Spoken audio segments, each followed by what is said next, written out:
सासे हौवासा गथ' आरो सेंग्रा गथ' क्लास 10 आव फरायबाय थानाय आरो इखालि एसे देहाखौ माबोरैबा मोननानै बियो क्लासखौ खालामजोबा गारानो एसे थाबैनो न'आव फैनायसै आरो न'आव फैनानै बियो दरजाखौ खेंनानै नुबायदि बिमाया गावनि बिब'नि सासे लोगो सेंग्रा मानसि बेजों माने गाज्रि अबस्थायाव बिसनायाव बिसोर सानैखौ नुफैनायसै आरो नुफैनानै बे गथ'आ मा खालामगोन मा मागोन सुसु मुसु जानानै बे रुमनिफ्राय ओंखारनानै खाथियाव थानाय मोनसे रुमाव हाबहैनायसै। खुलुमबाय लोगोफोर, दिनै जों बिदिनो मोनसे स्ट'रि नोंथांमोननि थाखाय लाबोदों आरो जाय स्ट'रिफोरखौ आं नोंथांमोननो लाबोयो एकदम रियेल स्ट'रि, जायखौ हयथ' नोंथांमोना टिभिफोराव नुवाखैबो जानो हानाय, नाथाय बेफोरबायदि स्ट'रि जोंनि हादोराव इमान गेदेर हादोर आरो बेफोरबायदि घटनाया बेफोरबायदि जाथाया जोंनि इन्डियायाव माने खना खनि जालांगासिनो थायो आरो बियो एकदम स्वाभाबिक। गतिके थौदो जोङो भिडिअखौ स्टार्ट खालामनोसै आरो बयनिख्रुइ सिगां नोंथांमोनखौ आङो खावलायहरोदि जायफोरा गोदानै आंनि चेनेलाव फैदों बा जायफोरा फार्स्ट टाइम आंनि भिडिअखौ नायबाय दङ नोंथांमोना बे चेनेलखौ साबस्क्राइब खालामनानै ला, मानोना आं बेफोरबायदि भिडिअ नोंथांमोननि थाखाय लाबोगासिनो थायो। आरो जुदि नोंथांमोना सानो जे बे भिडिअखौ गुबुनफोराबो माने नायनांगो, अब्ला नोंथांमोना बे भिडिअखौ नोंथांमोननि लोगोफोरजोंबो शेयार खालामलाय। अब्ला थैदो भिडिअखौ स्टार्ट खालामनोसै।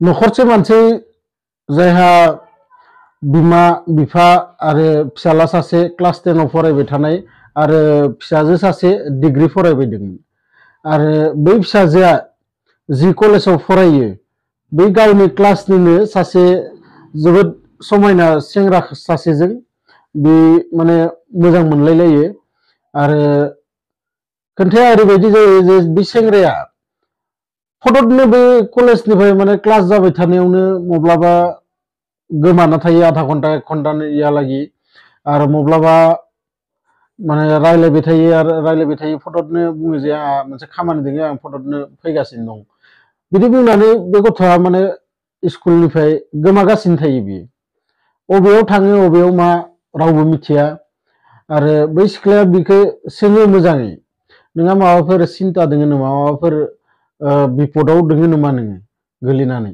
खैफोद आफोदाव दङबाथाय आंनो खोन्था, आंबो जुदि नोंखौ माबाफोर हेल्प खालामनो हागौबाथाय आं खालामगोन। नाथाय बे सेंग्राया बिदि खोनानाय लोगो लोगो माने जेबो बुङा बियो आरो बिदिनो बिनि माने बे गोमानाय माबाया जागासिनो थायो सानफ्रोमबो आरो बिदिनो सानसेखालि बै गामियावनो जाय न'खरनि बाथ्रा बुंदो बै न'खरनिफ्राय प्राय न'खरब्रै न'खरबा गारनानै बै बिफाया बबेयावबा थांनो होनना ओंखारबोदोंमोन आरो ओंखारबोनायाव बिखौ सानै मानसिया फैनानै गावथारनानै गालाङो आरो गावथारनानै गालांनायाव गामिनि मानसिफोरा दावराव दावसि खालामबाय।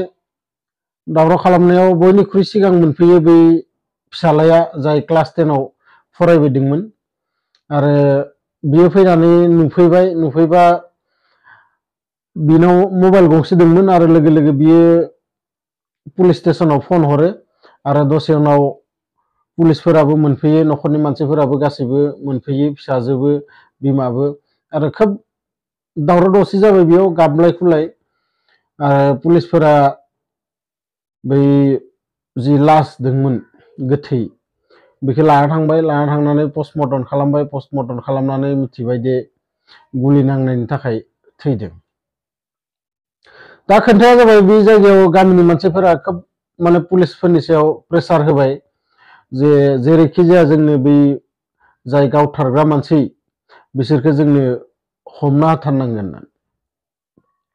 आरो बिदिनो पुलिसफोराबो बिसोरखौ माने बुंबाय जे नोंथांमोना सिन्था दा खालाम, जोंनि खामानि जों मोजाङैनो मावगोन।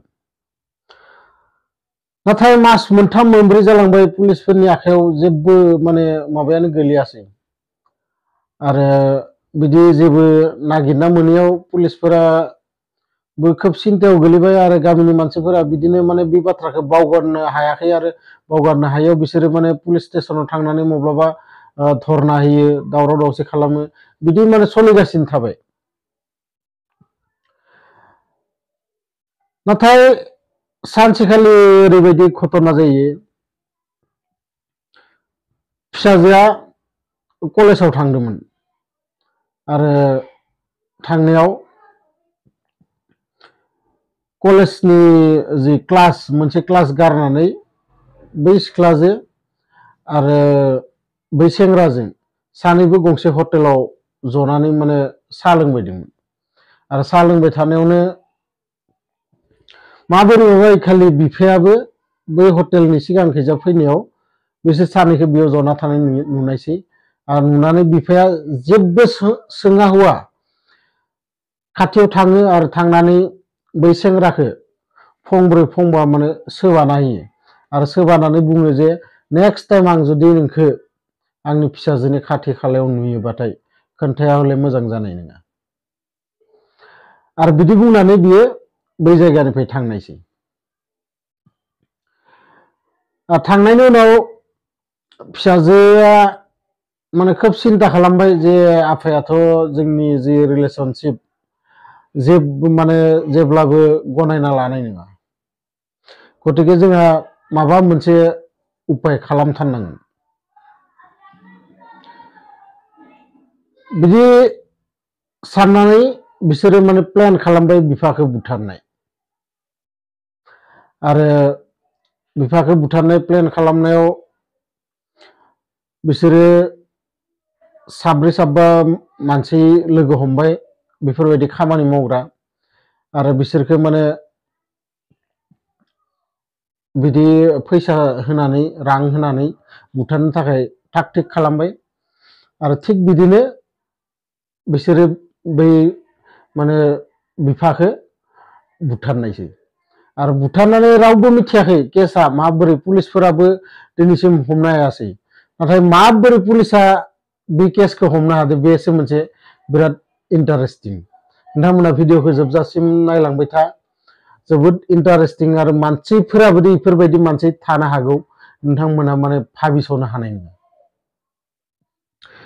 सानसेखालि फिसाजोआ कलेजनिफ्राय थाबैनो न'आव फैनायसै आरो न' फैनानै नुफैबाय जे बै फिसालाया जेरै नुफैदोंमोन बिमाखौ बै सेंग्राजों, फिसाजोआबो थिग बिदिनो गाज्रि अबस्थायाव बै रुमाव बै सेंग्राजोंनो नुफैनायसै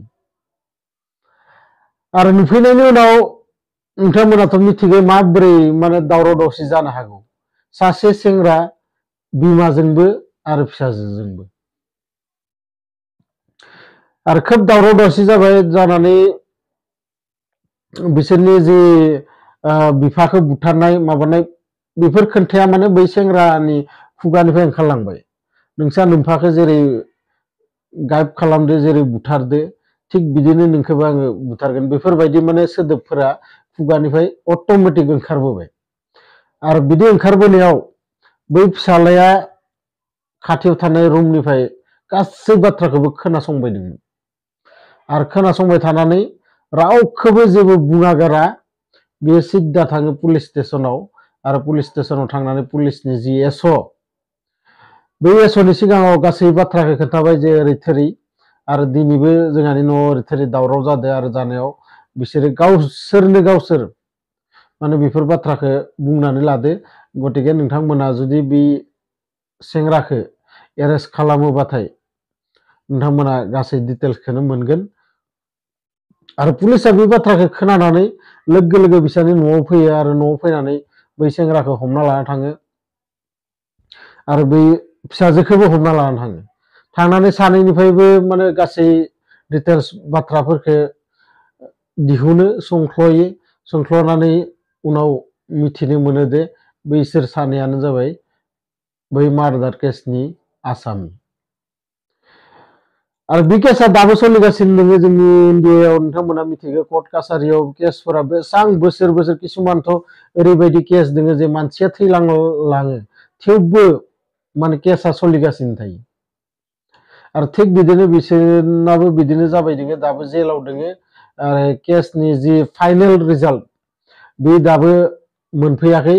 आरो बे जि आं नोंथांमोननो स्ट'रिखौ खोन्थादो, इउपिनि स्ट'रि 2023 नि मार्चनि बे जाथाय। आरो बे जाथाया ससियेल मिडियायावबो जोबोद भाइरेल जादोंमोन। आरो ससियेल मिडियाया ओरैबायदि नोंथांमोना मिथिगौ जे जि जायगायाव भाइरेल जायो बे जायगायावनो भाइरेल जायो, हयथ' किसुमान जायगायाव मोनहैस्लाबाबो।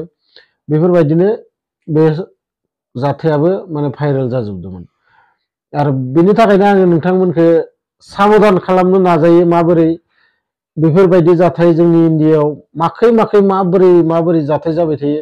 नोंथांमोना बुहुद जाथायखौनो हमना ला निउसनि थ्रुयै बा मबाइलफोरनि थ्रुयै मिथियाबो जानो हागौ। आरो बिनि थाखायनो आं नोंथांमोननो बेफोरबायदि घटनाफोरखौ खोन्थियो भिडिअनि थ्रुयै आङो बुङो नोंथांमोननि सिगाङाव। आरो बिदि बुंनायाव गोबां मानसियानो हयथ' आंखौ गाज्रि कमेन्ट्सबो हरो। आरो बांसिनानो मोजां कमेन्ट्स हरो। सासे सानै ओरैबायदि थायो जे गाज्रि कमेन्ट्स हरो। आरो हरबाबो आं आसलते बेफोरखौ जेबो गाज्रि मोना। जाय नोंथांनि गोसोआ जि जोंनि इन्डियायाव बे मोनसे माने अधिकार, नोंथांनि गोसोआ जि बुंनो सानो बेखौ नोंथाङा बुंनो हागोन। नाथाय बाराद्राय गाज्रियाबो माने मोजां नङा।